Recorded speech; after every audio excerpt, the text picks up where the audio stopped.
What up, everybody? It's BBKDRAGOON. Check out this grenade kill. Bing follows him down. And the stars align. I love it when a plan comes together. Yeah, those things don't happen very often, and I could lie and totally be like, yeah, I intended that to happen. It was kind of one of those happy accidents.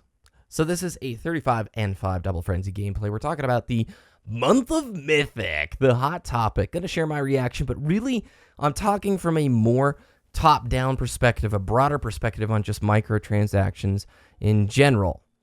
And also, where I think Warzone could go in a way that makes me 100% okay with the month of Mythic stuff.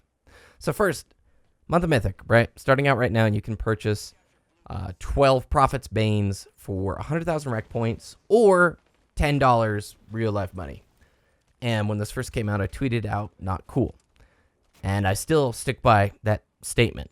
I am not cool with the idea of being able to purchase specific Warzone power weapons for real-life money. I think the randomized packs is just fine, but when you start adding this specificity, when you start being able to identify a specific power weapon and purchase it, right now it's the Prophet's Bane, it'll probably be Nornfang in like a week or two, and be able to use real-life money for it, I have an issue with that. And I don't have an issue with it. I don't think it's pay to win.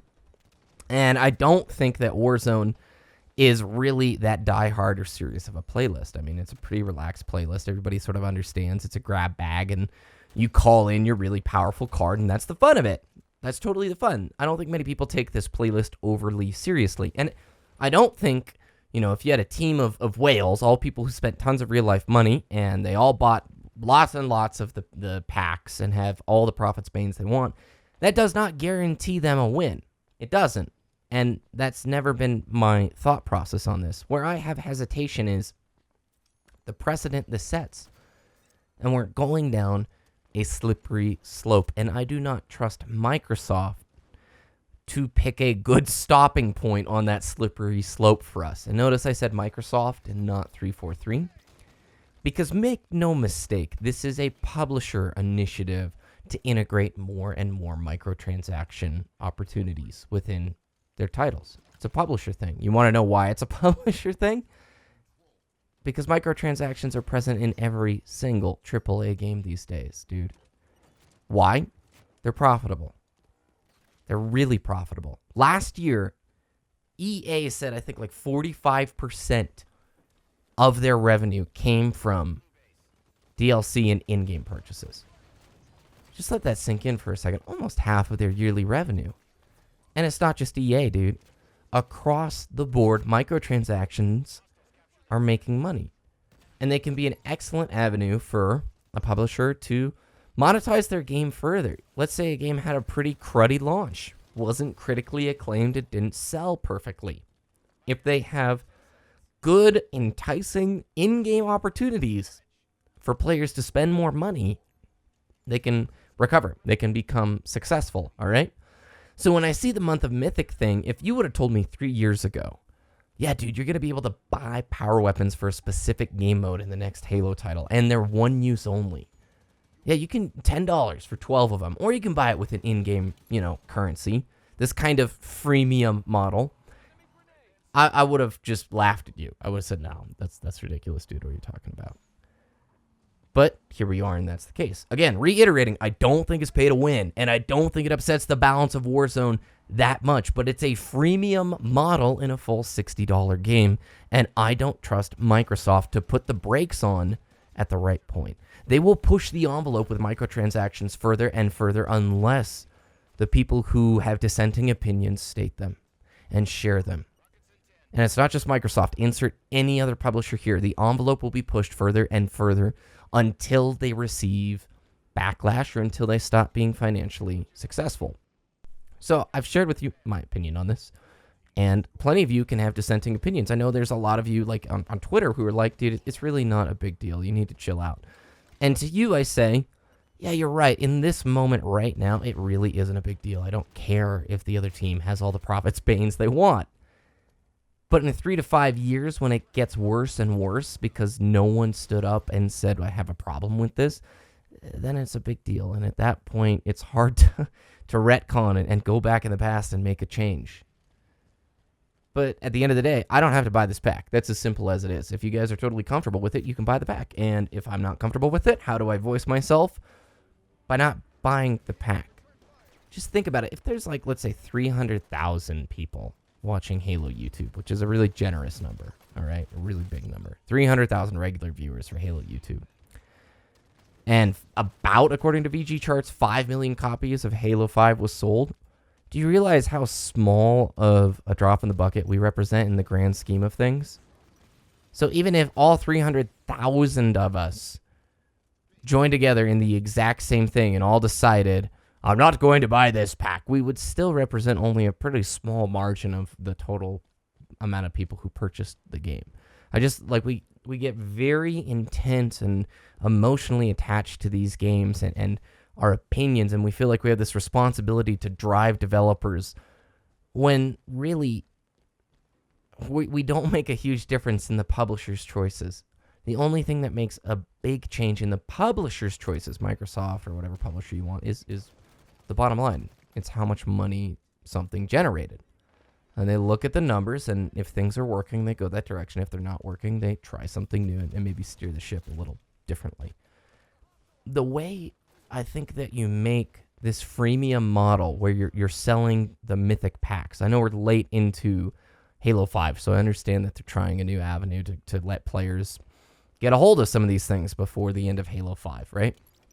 But the way I'm totally okay with this freemium buy Prophet's Banes if you want to, using real-life money or 100,000 rec points, is make Warzone free to play. I know, just let that sink in for a second, though. This game mode, I believe, was built from the ground up with that in mind. And I think it's a pretty well-built game mode. I don't want to see rec go away in Halo 6. I would like to see more unlockables achieved through in-game achievements, right? But I like the rec system, and I think the Warzone game mode was very cleverly crafted to be a pretty fun, relaxed game mode.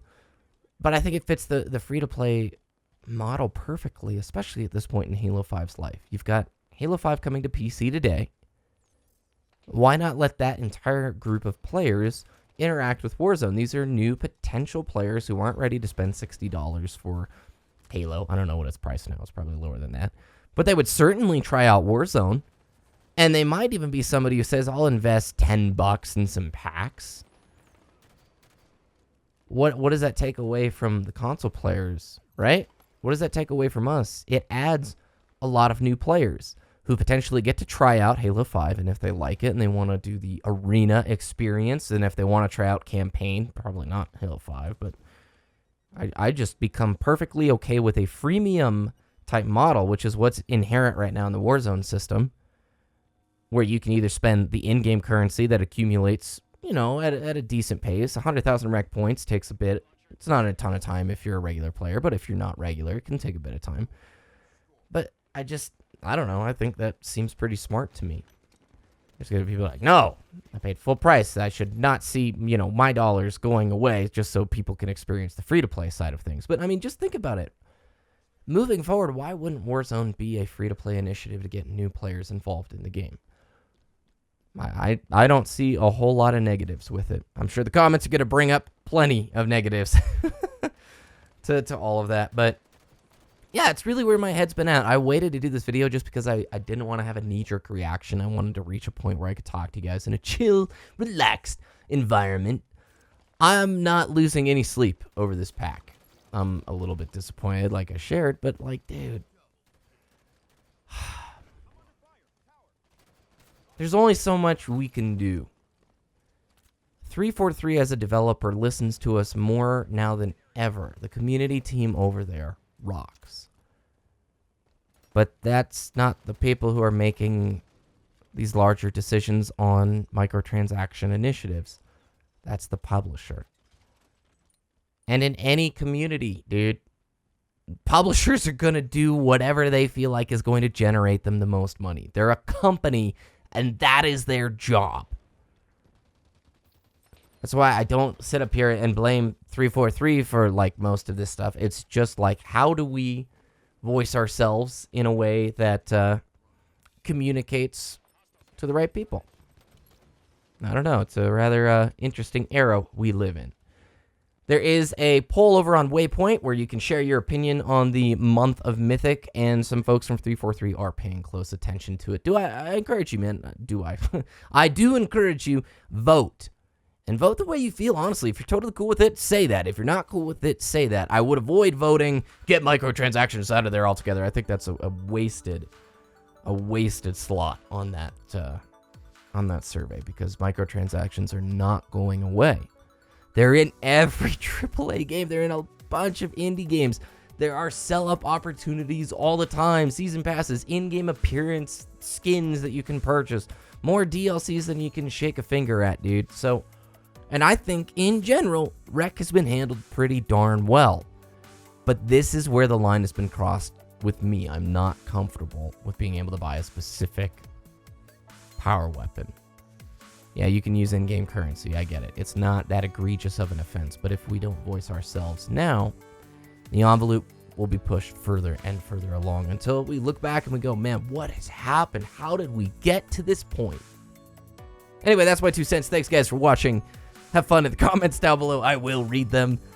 Trying to be nice. I appreciate when you guys are nice. And we'll see you next time.